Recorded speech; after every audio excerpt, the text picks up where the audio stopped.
So hello guys, my name is Ankit Siddharth and welcome to my YouTube channel quick exam Adda. तो बिना देरी किए हुए मैं जो टॉपिक है उस पर मैं आता हूं। और जैसा कि आप सभी जान रहे हैं कि पॉलिटी का क्लास जो है हमने स्टार्ट किया हुआ है, और इससे पहले हमने रेगुलेटिंग एक्ट 1773 हमने किया हुआ था। ठीक है, तो यह बहुत ही इंपॉर्टेंट है 1773। और इसके बाद हम अब देखेंगे उसके बाद, यानी कि रेगुलेटिंग एक्ट के बाद जो है बहुत सारे चेंजिंग जो है उसमें किया गया, जिसके बाद दो एक्ट आपको जो है वह निकाला जाता है आपको, जिसमें फिट्स इंडिया एक्ट जो है वो होता है। और इससे पहले जो होता है वो अमेंडमेंट एक्ट होता है 1781 का।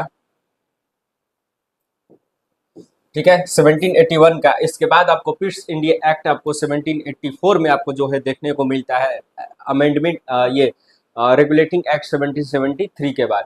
तो ये बहुत ही इंपॉर्टेंट है, यानी कि कुछ खामियां जो है रह गई थी। आप जैसा कि मैंने बताया था कि जरूरी नहीं कि जो संविधान जो भी एक्ट बनाया जाए उसमें संशोधन जो है ना हो, तो फिर वो मतलब उसका नहीं रह जाता है। उसमें धीरे धीरे समय के अनुसार जो है खामियां जो रहती है वह पूरा जो है वह किया जाता है, हर देश में होता है। और ये बहुत ही कॉमन चीज है।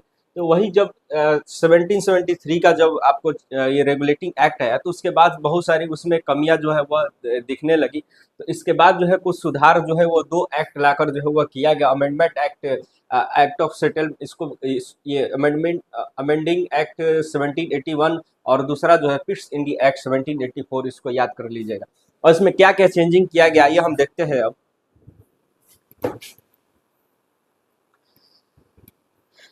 और ये अमेंडमेंट एक्ट 1781 को ये एक्ट ऑफ सेटलमेंट भी हम जो है इसको कहते हैं। तो आइए हम देखते हैं। पहला जो है दिया है अमेंडमेंट एक्ट 1781। इसमें एक चेंजिंग जो है सबसे बड़ा जो है वह देखने को आपको मिलता है, वह क्या है आइए हम जानते हैं उसको।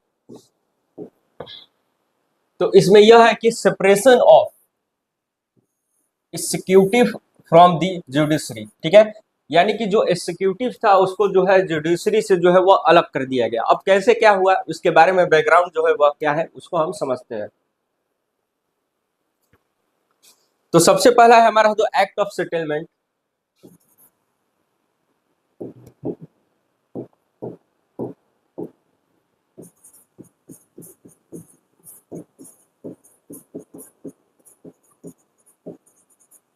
एक्ट ऑफ सेटलमेंट, ठीक है, यह हमारा जो है वह है एक्ट ऑफ सेटलमेंट 1781।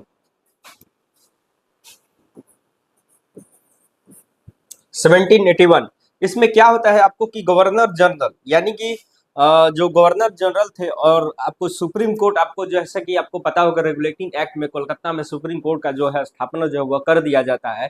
तो इसमें क्या होता है आपको, तो अब जो ये ब्रिटिश इंडिया में जो शासन था अब दो लोगों के हाथ में लगभग हो जाता है।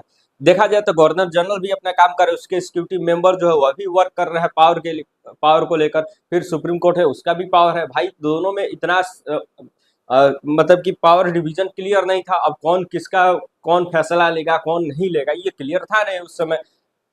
इसके बाद यही चीजों को लेकर काफी झगड़ा मतभेद जो है वो होने लगा था। तो इसको लेकर सेटलमेंट जो है वो किया गया, आइए हम देखते हैं। इसीलिए इसका नाम जो है वो क्या है, एक्ट ऑफ सेटलमेंट जो है इसको कहा गया 1781 का। इसीलिए इसको सुधार जो है वो कहा गया। चलिए आइए हम देखते हैं इसको। तो जी मैं लिख रहा हूं, इसका मतलब क्या है, गवर्नर जनरल ऑफ बंगाल। ठीक है, गवर्नर जनरल ऑफ बंगाल, और ये रहे आपको सुप्रीम कोर्ट। ठीक है, एससी सुप्रीम कोर्ट। अब इन दोनों में जो है काफी विवाद जो है वह देखने को मिलता है। इसके बाद इसमें कुछ चेंजिंग जो है वह कौन सा किया गया आइए हम देखते हैं। इसके एग्जीक्यूटिव मेंबर को हम काउंसिल कर लिखते हैं यहाँ पे, गवर्नर जनरल ऑफ बंगाल और सुप्रीम कोर्ट, यानी कि काउंसिल, ये सुप्रीम कोर्ट। ठीक है, और गवर्नर ऑफ बंगाल और काउंसिल। अब इसमें क्या है, सीधा सीधा पावर का जो डिवीजन जो है वह देखने को आपको मिलता है। गवर्नर जनरल ऑफ काउंसिल को आपको सीधे सीधे जो है रेवेन्यू का जो है वह दे दिया गया, यानी कि रेवेन्यू को जो भी रेवेन्यू से जुड़े हुए चीजें थी वो कौन देखेगा आपको, तो गवर्नर जनरल और उसके काउंसिल जो है वह देखेगी। यह क्लियर हो गया। इसके बाद आपको जो है दूसरा जो है सुप्रीम कोर्ट को सीधे निर्देश जो है वह दिया गया कि वो किसी भी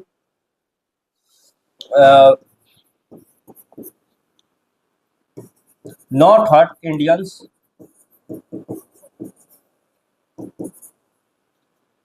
ये कहते हैं कि Indians law, Indian feelings, religious,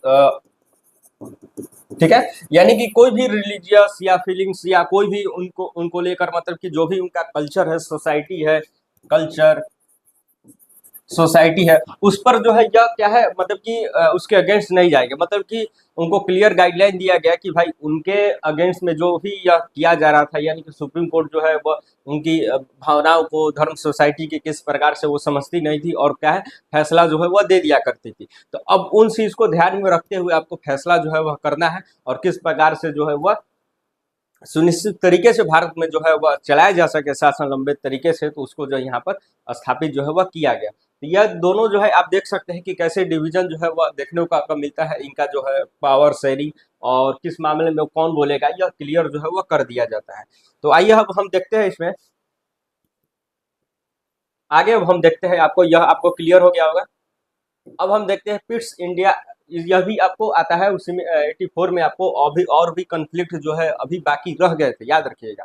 तो इसके बाद जो है पिट्स इंडिया एक्ट जो है वो आता है। तो यह आपको ध्यान में याद रखना है कि रेगुलेटिंग एक्ट 1773 के बाद ये दोनों एक्ट आता है, उसको सुधार करने के लिए इसको जो है वह याद रखना है आपको, ठीक है। तो पिट्स इंडिया एक्ट जो है 1773, तो इसमें क्या कहता है, पहला जो है इसमें क्या है, 1773 में आपको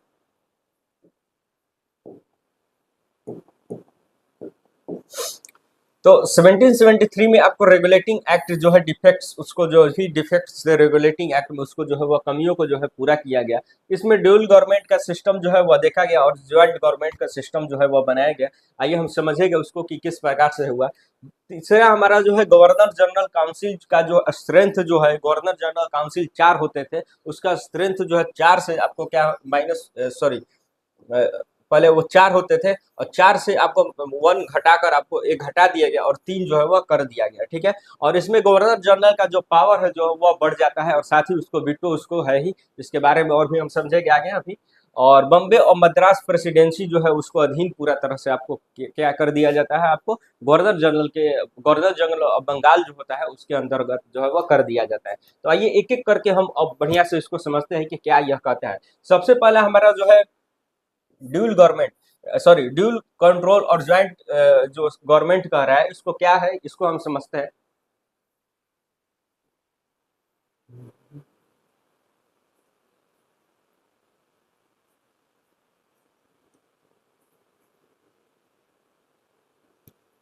तो ड्यूल गवर्नमेंट जो है किसको हम कह रहे हैं, उसको हम समझते हैं। तो सबसे पहले तो आपको पता होगा ना कि पिट्स इंडिया जो एक्ट है,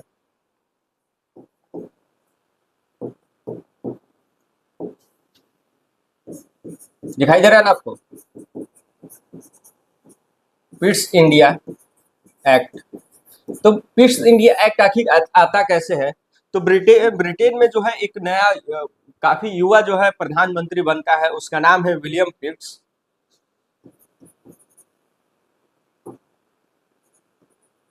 पीएम बनता है आपको ब्रिटेन का, और उसका नाम क्या है, विलियम पिट्स।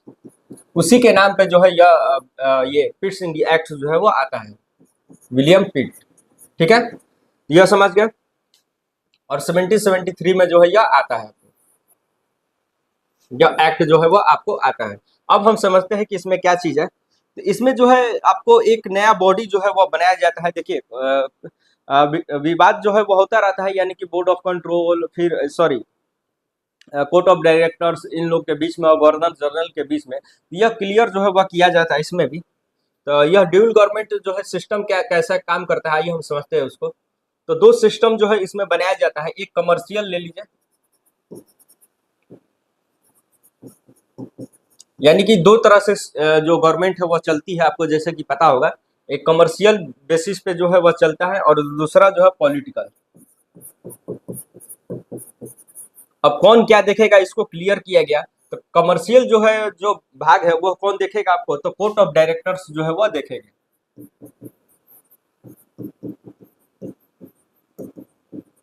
कोर्ट ऑफ डायरेक्टर्स जिनकी संख्या जो है 24 जो है वह बताई गई, जिनकी संख्या जो 24 है, बताई क्या गया 24 है, ठीक है। इसके बाद जो है पॉलिटिकल अफेयर जो है वह कौन देखेगा, तो पॉलिटिकल अफेयर जो भारत में कौन देखेगा आपको, तो वह देखेगा बोर्ड ऑफ कंट्रोल जो है वह देखेगा। और यह जो है नया बॉडी जो है वह बनाया गया। बोर्ड ऑफ कंट्रोल जो है न्यू बॉडी है, जिसमें 6 मेंबर जो है आपको होते हैं, और इसमें यह नया मेंबर है आपको, या न्यू लिखिएगा यहाँ पे, न्यू, ठीक है, नया है, यह बोर्ड ऑफ कंट्रोल बनाया गया आपको पॉलिटिकल अफेयर के लिए। और इसको जो है कौन देखता था आपको, इसको देखने वाला कौन था आपको, तो सेक्रेटरी ऑफ स्टेट जो है वो होता था।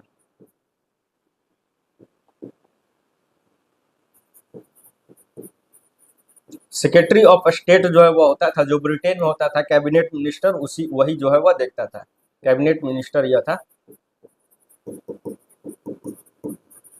ठीक है। इसको जो है वो देखने को आपको मिलता है। इसके बाद जो है कोर्ट ऑफ प्रो एक और है आपको गवर्नर जनरल। अब देखिए इसमें एक और चीज है जो आपको इम्पोर्टेंट है, जिसको आपको समझना होगा।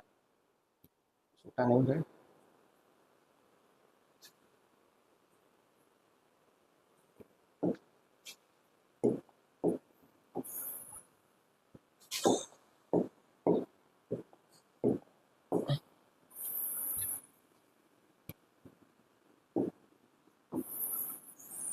चलिए, इसके बाद आपको जैसे कि आपको पता होगा कि गवर्नर जनरल और ये जो एग्जीक्यूटिव काउंसिल थे उसमें भी काफी विवाद जो है वो देखने को मिलता था। यानी कि जैसे कि आपको पता है, इसको अगला ही मैं कर दूंगा।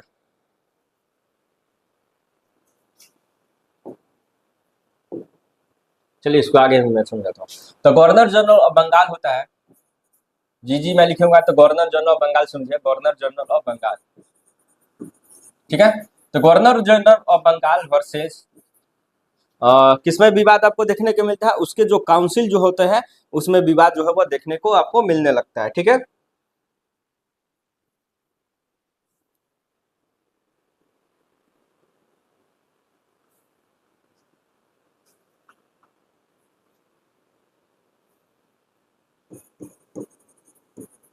और उसके काउंसिल में कितने मेंबर आपको थे, तो वह 4 मेंबर जो है वो थे, ठीक है।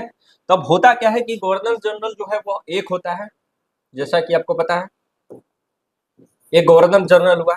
और इसके बाद आपको जो है ये कितने संख्या में हुए, आपको 4 संख्या में। एक मिनट, मैं इसको इस प्रकार से लिखता हूँ कि जिससे आपको क्लियर समझ में आए। ये समझिए कि ये एक होते हैं, ठीक है। और ये जो है आपको कितने होते हैं, 4 होते हैं। तो जाहिर सा बात है भाई कि जब 4 इनका संख्या होगा तो ये क्या होगा, जो भी बिल पास करना होगा ये अपने अकॉर्डिंग जो है वह कर लेंगे।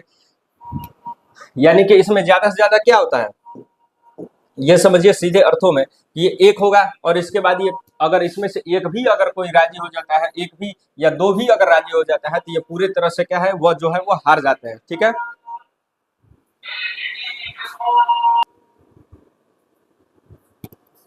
बाहर भाई साउंड आने लगा था, इसलिए थोड़ा जाना पड़ा था, सॉरी।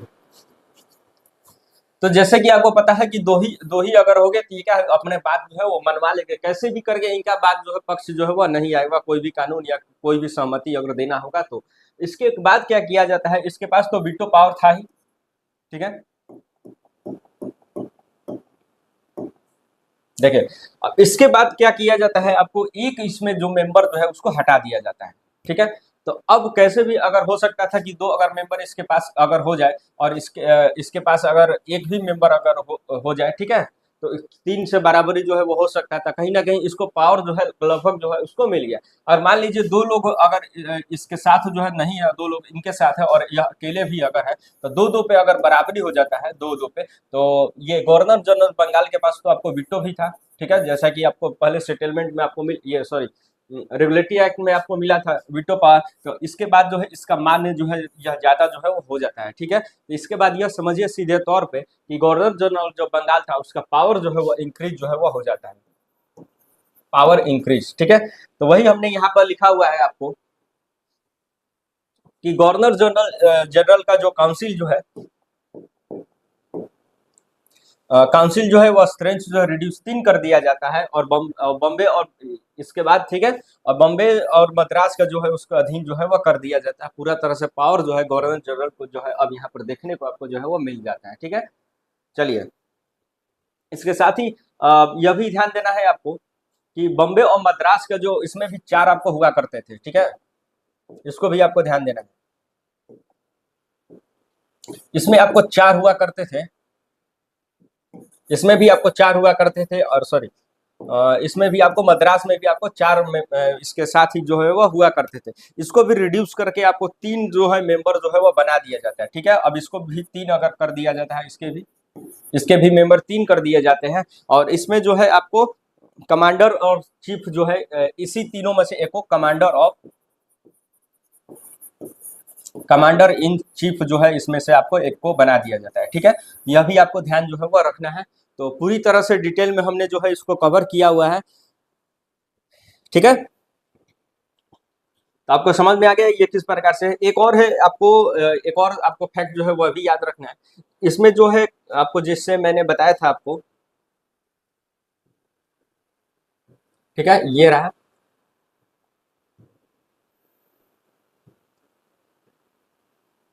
तो कोर्ट ऑफ डायरेक्टर को आपको कंट्रोल कौन करता था आपको, तो इससे पहले कोर्ट ऑफ डायरेक्टर को कंट्रोल करता था कि कोर्ट ऑफ प्रोप्रीटर्स। ठीक है, इसको कौन जो है वह कंट्रोल करता था।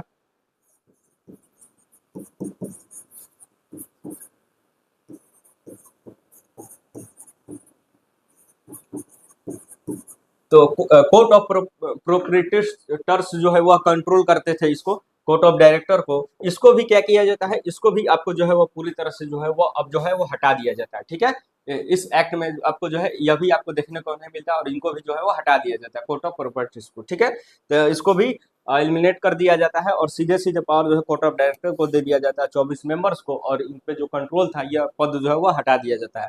तो आपको डिटेल में समझ में आ गया होगा किस प्रकार से चीजें जो है। अब इसके बाद हम चार्टर एक्ट पे जाएंगे, चार्टर एक्ट में क्या है उसको हम समझने की कोशिश जो है वह करेंगे। तो यह पीडीएफ आपको टेलीग्राम पे मिल जाएगा, टेलीग्राम का लिंक जो है वीडियो में आपको डिस्क्रिप्शन में आपको मिल जाएगा। और ऐसे ही जो है वह देखते रहिए, और बहुत ही डिटेल में और काफ़ी अच्छे तरीके से पॉलिटिक्स जो है पढ़ रहे हैं, बहुत ही आसान तरीके से, जो कहीं पे भी आपको नहीं मिलने वाला है इतनी आसानी से जो मैं आपको समझा रहा हूँ। ठीक है, तो चैनल को सब्सक्राइब जरूर कीजिएगा, क्योंकि एग्जाम अड्डा मेरा यूट्यूब चैनल का नाम है, और अंकित सिद्धार्थ मेरा नाम है, जैसा कि आप सभी जानते हैं। चलिए मिलते हैं नेक्स्ट वीडियो में, तब तक के लिए अलविदा, थैंक यू।